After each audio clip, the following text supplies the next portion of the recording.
But let's talk about the shadow side. Because just because you leave the church doesn't mean the church has left you. And I'm not talking about God. I'm talking about the patterns, the dogma, the conditioning that many still carry even in so-called conscious spaces. I have to say this, beloved. Some of the most unhealed, broken, and toxic individuals I've seen are in the conscious community.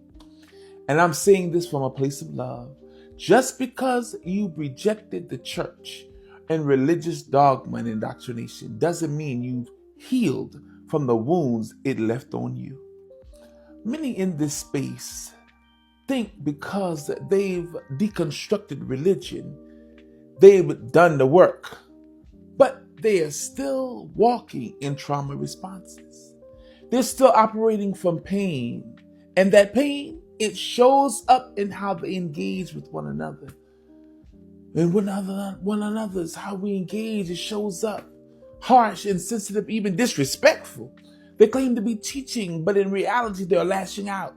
And instead of healing, they just simply switch one dogma for another. If your colonization, or should I say decolonization, comes at the expense of compassion, you're not decolonized. I'm going to say it again. If your decolonization comes at the expense of your compassion, you're not decolonized. If your deconstruction makes you just as oppressive, just as controlling, and just as dismissive as the system you left, then, beloved, you haven't healed. You've only transformed the trauma. Well, should I say, many have only just transferred the trauma, not transformed it yet. My dear friends, we have to hold ourselves accountable, because if we are not careful, we will become the very thing we once fought against. Healing isn't just for them, it's for us too. It's a lifelong journey.